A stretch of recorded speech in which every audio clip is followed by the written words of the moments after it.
नमस्कार दोस्तों, M Santoshi education है, इसमें आपका स्वागत है।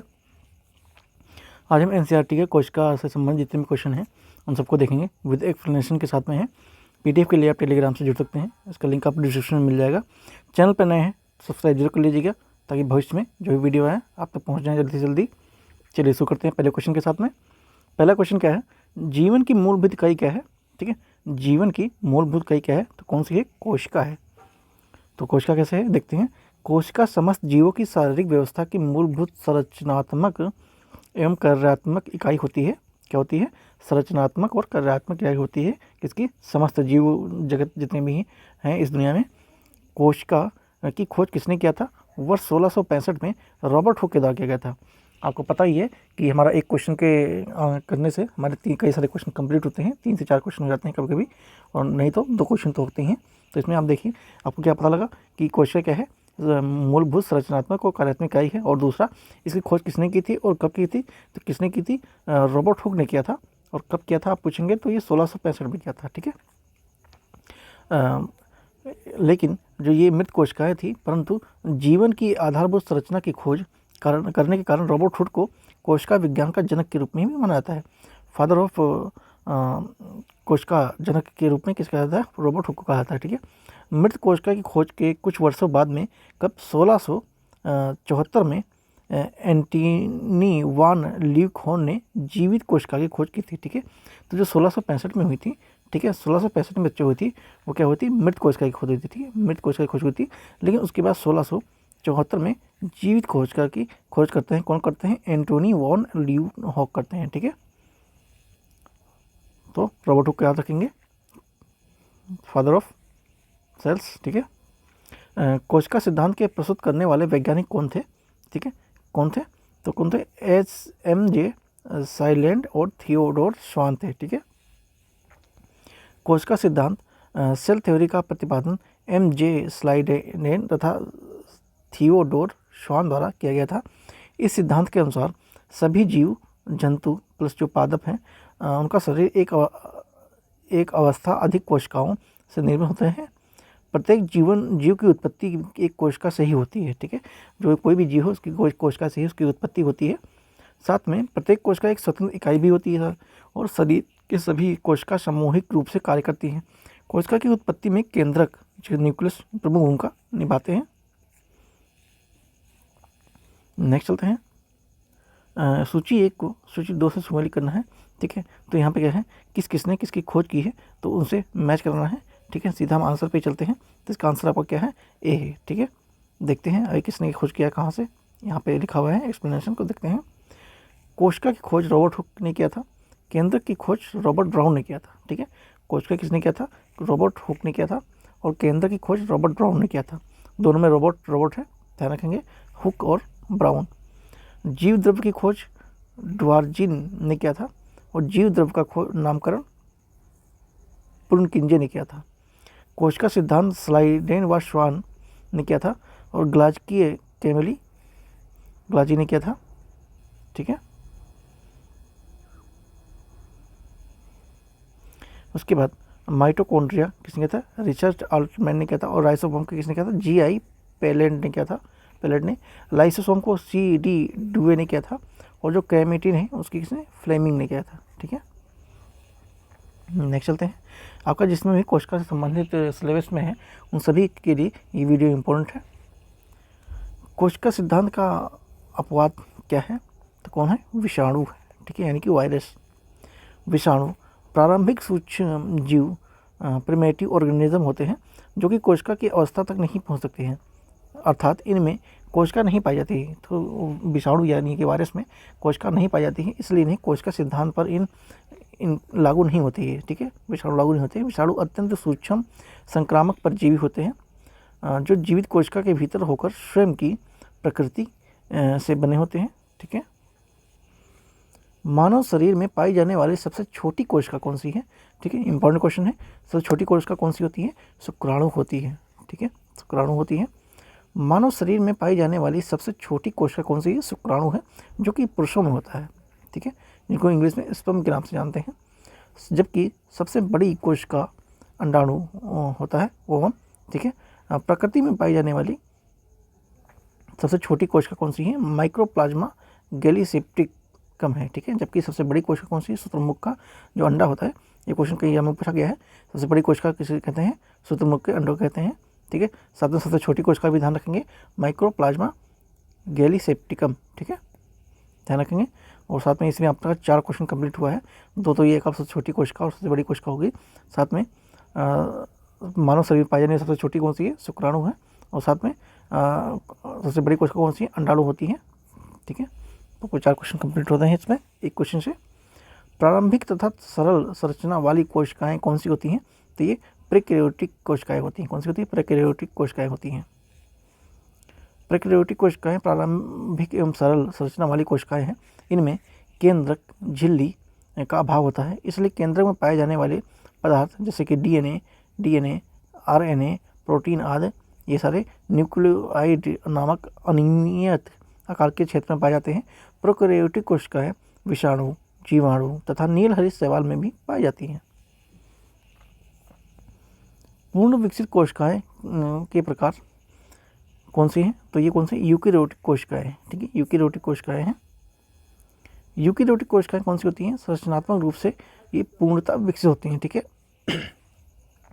इनमें पूर्ण विकसित केंद्रक कला तथा झिल्ली युक्त कोशिकांग भी इसमें होते हैं। यूकेरियोटिक कोशिकाओं को 2 भागों में वर्गीकृत किया जाता है। पहली कौन सी है?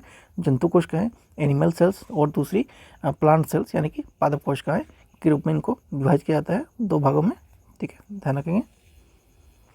निम्नलिखित में से कौन सी कोशिकांग पादप कोशिका में पाया जाता है परंतु जंतु कोशिका में नहीं पाया जाता, ठीक है। तो कौन सा कोशिकांग है जो पादप में पाया जाता है लेकिन वो जंतु कोशिकाओं में नहीं होता है? तो कौन सा है वो?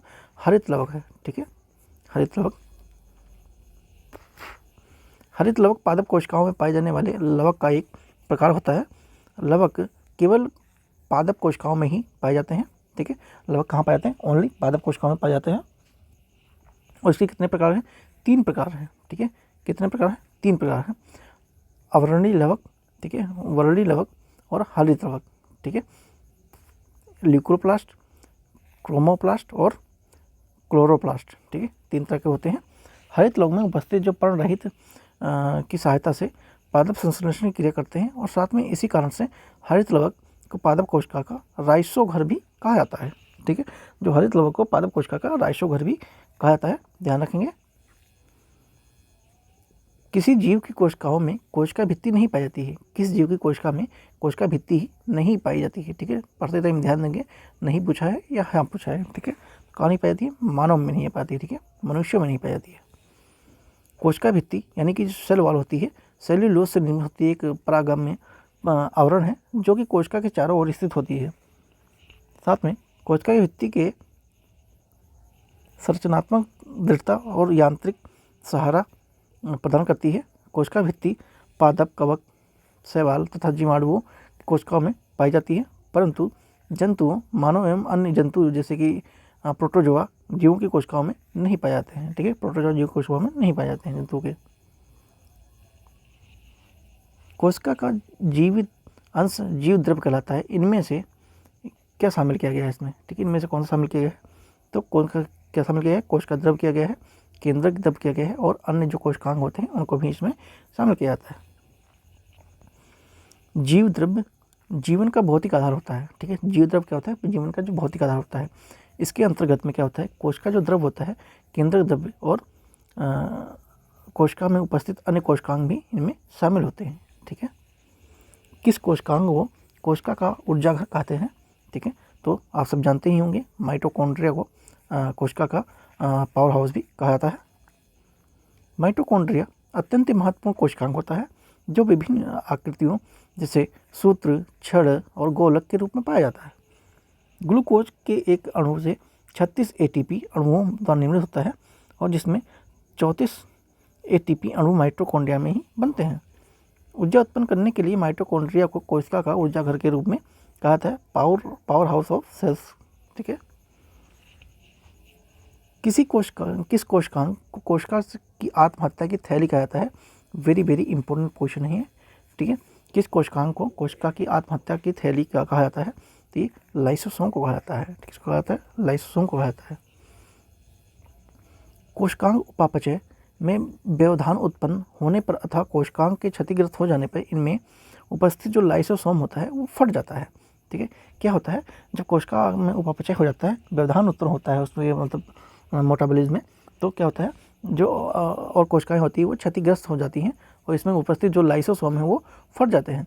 इसमें उपस्थित जो पाचक एंजाइम है वो अपनी कोशिका का पाचन कर देते हैं और यह घटना आत्मलय कहलाती है, यानी ऑटोलिसिस कहलाती है। फलस्वरूप क्या होता है, कोशिका जो होती है वो नष्ट हो जाती है और इसके कारण से क्या होता है, जो लाइसोसोम होता है उसको आत्महत्या की थैली के नाम से भी हम जानते हैं। ठीक है, तो किसको आत्महत्या की थैली जानते हैं, लाइसोसोम को आत्महत्या की थैली के रूप में जानते हैं, ध्यान रखेंगे। राइबोन्यूक्लिक प्रोटीन के कण किसे कहा जाता है? ठीक है, तो किसे कहा जाता है, ये लाइसोसोम को कहा जाता है। ठीक है, राइबोसोम को कहा जाता है। राइबोसोम लगभग गोलाकार संघन सूक्ष्म कण होते हैं और अंत में प्रद्रव्य जलिका से जुड़े होते हैं। राइसोसोम राइबो न्यूक्लिक अम्ल यानी कि RNA तथा प्रोटीन से निर्मित होते हैं, इसलिए इन्हें राइबोन्यूक्लिक प्रोटीन के कण के रूप में कहा जाता है।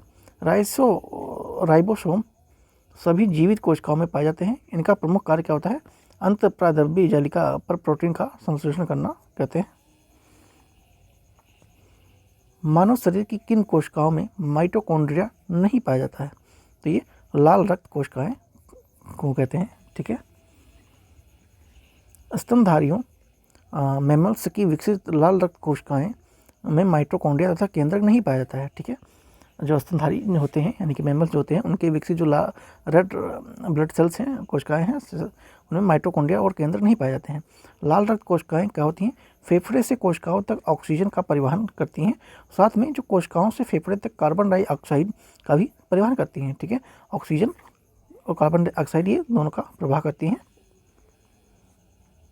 कोशिका में केंद्रक के अतिरिक्त अन्य किसी कोशिकांग में DNA पाया जाता है, तो माइटोकॉन्ड्रिया में पाया जाता है। किसमें पाया जाता है, माइटोकॉन्ड्रिया में पाया जाता है।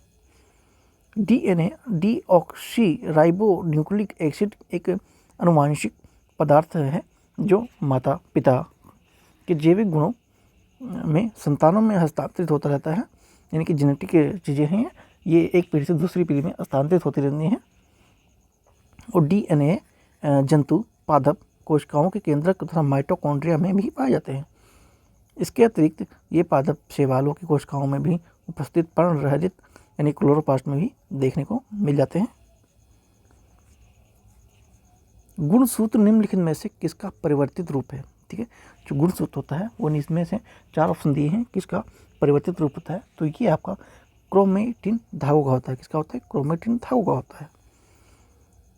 क्रोमेटिन धागे केंद्रक में एक जाल की तरह संरचना के रूप में पाए जाते हैं जो न्यूक्लियोप्रोटीन से निर्मित होते हैं। कोशिका विभाजन के समय में ये धागे एक दूसरे से अलग हो जाते हैं। ठीक है, जब कोशिका विभाजन होती है तो धागे क्या होते हैं, एक दूसरे से भिन्न हो जाते हैं और संकुचन होकर छोटे मोटे हो जाते हैं। क्रोमेटिन धागों में परिवर्तित हुए इस रूप को गुणसूत्र यानी कि क्रोमोसोम कहा जाता है। गुणसूत्र क्या होता है, मूलतः क्रोमेटिन धागे के होते हैं। न्यूक्लिक अम्ल यानी कि DNA क्षारीय हिस्टोन से निर्मित होते हैं और इनके DNA क्रियात्मक भागों को जीन कहते हैं। ठीक है, तो ध्यान रखें, न्यूक्लिक अम्ल को तो क्षारीय अम्ल को निर्मित होते हैं और इनको DNA के क्रियात्मक भाग को जीन भी कहा जाता है। कोशिका झिल्ली बनी होती है किससे बनी होती है, तो ये आपका प्रोटीन से बनी होती है और लिपिड से भी बनी होती है। ठीक है, यानी कि आपका आंसर है A और B दोनों है। कोशिका झिल्ली यानी प्लाज्मा झिल्ली, ठीक, कोशिका झिल्ली या प्लाज्मा झिल्ली लिपिड तथा प्रोटीन जैसे कार्बनिक अणुओं से निर्मित होते हैं। यह कोशिका द्रव की बाहरी परत होती है जो लचीली होती है। इसका लचीलापन कोशिका को बाहरी पर्यावरण से भोजन होती है और इसका लचीलापन कोशिका को बाहरी पर्यावरण से भोजन तथा अन्य पदार्थ ग्रहण करने में सहायता करता है। ऐसी प्रक्रिया एंड्रोसाइटेसिस कहते हैं। अमीबा अपना भोजन इसी प्रक्रिया से प्राप्त करता है। साथ में जो कोशिका झिल्ली का निर्माण 3 परतों से होता है। ठीक है, कितने परतों से होता है, 3 परतों से होता है। पहली कौन सी है, बाहरी परत है, उसके बाद मध्य परत आती है, फिर आपका ये आंतरिक परत आती है। ठीक है, इनमें से जो बाहरी और आंतरिक परत का निर्माण प्रोटीन द्वारा होता है और मध्य परत का निर्माण लिपिड से होती है, वसा से होता है। ठीक है, ध्यान रखेंगे, पहली और जो आखिरी परत है उससे प्रोटीन से निर्मित होती है, और जो बीच वाली होती है आपकी लिपिड से होती है। तो इस तरह से आपका प्रोटीन और लिपिड, ये आपका दोनों आंसर है। ठीक है, लिपिड को ही वसा के रूप में भी जानते हैं। ठीक है दोस्तों, नेक्स्ट चलते हैं। मानव शरीर की लसिका कोशिका किस अंग से बनी होती है? जो लसिका कोशिका है वो किस अंग से बनी होती है?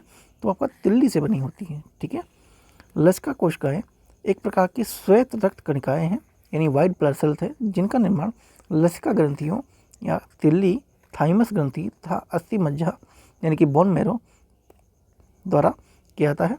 तिल्ली अथवा प्लीहा शरीर की सबसे बड़ी वाहिनी ग्रंथि होती है और यह रोग प्रतिरोधक तंत्र का एक भाग भी होती है। ठीक है, नेक्स्ट चलते हैं। निम्नलिखित में से जीवों में कोशिका भित्ति एवं उसके निर्माणकर्ता पदार्थ के आधार पर सही विकल्प का चयन करना है। ठीक है, तो इन देख लेते हैं। पादप कोशिका, सेल्यूलोज। ठीक है, और बाकी और देख लेते हैं क्या क्या है। पादप कोशिका में क्या होता है? निर्माणकर्ता कौन होता है? सेल्यूलोज होता है। जीवाणु कोशिका कौन होता है? पेप्टोग्लाइकेन होता है। ठीक, कौन होता है? पेप्टोग्लाइकेन होता है। शैवाल कोशिका की भित्ति कौन होता है? ग्लाइकोप्रोटीन होता है। कौन होता है? ग्लाइकोप्रोटीन होता है। कवक कोशिका भित्ति का ग्लूकोसेमिन होता है। ठीक है, ध्यान रखेंगे, सभी इंपॉर्टेंट हैं आपके। नेक्स्ट चलते हैं। जंतु कोशिका में क्या अनुपस्थित होता है? ठीक है, तो सेल्यूलोज की कोशिका की भित्ति होती है इसमें। जंतु कोशिका में कोशिका कला के बाहर भित्ति वाल नहीं होती है। इसके अतिरिक्त में लवक भी नहीं पाए जाते हैं। साथ में जो रस धमनियाँ हैं या तो होती हैं या नहीं होती हैं, अथवा बहुत छोटी होती हैं, यानी कि होती हैं या नहीं भी होती हैं। अगर होती भी हैं किसी में तो वो बहुत छोटी होती हैं। अतः जो कोशिका द्रव्य है वो कोशिका के समान रूप से विस्तृत होती है। और इसके विपरीत में पादप कोशिका में कोशिका भित्ति बड़ी बड़ी रसधनियों और लवक इसमें पाए जाते हैं। ठीक है, नेक्स्ट चलते हैं। जैव कोशिका का कौन सा भाग पावर हाउस कहलाता है? तो हमने ये भी कर चुके हैं, माइटोकॉन्ड्रिया को कहते हैं। ठीक है, माइटोकॉन्ड्रिया को जैव विकास का पावर हाउस भी कहा जाता है, हम कर चुके हैं। ठीक है, थोड़ा डिटेल में जान लेते हैं इसके बारे में। और ये कोशिका द्रव्य में पाई जाने वाली गोलाकार अथवा सूत्राकार रचनाएं होती हैं। इनकी औसत लंबाई कितनी होती है? 3 से 5 MUC होती है, यानी मिली माइक्रोन होती हैं। और व्यास में क्या होता है? 0.2 तक हो सकता है। माइटोकॉन्ड्रिया दोहरी झिल्ली के आवरण से घिरी होती है। साथ में ऊर्जा युक्त कार्बन पदार्थों का ऑक्सीकरण माइटोकॉन्ड्रिया द्वारा होता है, जिसमें अधिक मात्रा में ऊर्जा प्राप्त होती है, और इसलिए इसी कोशिका का ऊर्जागृह यानी कि पावर हाउस ऑफ सेल भी कहा जाता है माइटोकॉन्ड्रिया को। ठीक है, नेक्स्ट चलते हैं। प्लाज्मा झिल्ली बनी होती है, किससे बनी होती है प्लाज्मा झिल्ली? तो ये आपका ये हमने कर दिया है। ठीक है, प्रोटीन और लिपिड दोनों से बनी होती है, ये हमने कर दिया है। ठीक है, नेक्स्ट चलते हैं। नाभिक के अतिरिक्त कोशिका किस कोशिकांग के DNA में होता है? तो ये आपका माइटोकॉन्ड्रिया में होता है। DNA एक आनुवांशिक पदार्थ है जो कोशिका के नाभिक या केंद्र में पाया जाता है। इसके अतिरिक्त कोशिका के माइटोकॉन्ड्रिया और हाइड्रोलाइज में उपस्थित होता है। DNA को भी जीवों द्रव्य को संकेत के रूप में सूचनाओं को जनते पात्री भी कहा जाता है। साथ में इसकी खोज फ्रीडरिक मिशनर ने किया था। ठीक है, फ्रीडरिक मिशनर ने किया था, ध्यान रखेंगे। निम्नलिखित में से कौन सा कथन सही है? तो इसमें सही कौन सा है? विषाणु सम वायरस एकल तंतु RNA अणु से बने होते हैं। विषाणु सम वायरस एकल तंतु RNA से बने होते हैं, या पोषी कोशिकाओं के अंदर ही वृद्धि प्रजनन करने वाले अविकल्पी परजीवी होते हैं। इनमें पाए जाने वाले न्यूक्लिक अम्ल प्रोटीन आवरण का अभाव भी होता है। प्रक्रमित कोशिका मृत्यु के कोशिकीय और आणविक नियंत्रण को क्या कहते हैं? तो इसे एप्टासिस कहते हैं। ठीक है, कहते हैं एप्टासिस कहते हैं। एप्टासिस बहुकोश के जीवों में होने वाली एक प्रक्रिया है। इसके अंतर्गत जब कोई कोशिका बिना किसी बाहरी आघात के स्वयं नष्ट होने लगती है, ठीक है, यानी इस पर किसी तरह का प्रतिबंधित या फिर आक्रमण नहीं होता है, वो खुद नष्ट होने लगती है, तो यह कोशिकाएं के लिए स्वयं मृत्यु होने के समान होती हैं। और इस प्रक्रिया को एप्टासिस या कोशिकीय मृत्यु कहते हैं। यह कोशिका DNA में जैव रासायनिक निर्देशों के कारण होती है। ठीक है, तो यहाँ पे आपका ख़त्म होता है। ठीक है, आपके जितने इंपॉर्टेंट क्वेश्चन बन सकते थे इसमें आपके हो गए। ठीक है, चैनल पर नए सब्सक्राइब जरूर कर लीजिएगा, बेल आइकन प्रेस करना बिल्कुल ना भूलें। PDF के लिए तो मैंने आपको बता दिया है। तो मिलते हैं नेक्स्ट वीडियो में, बाय।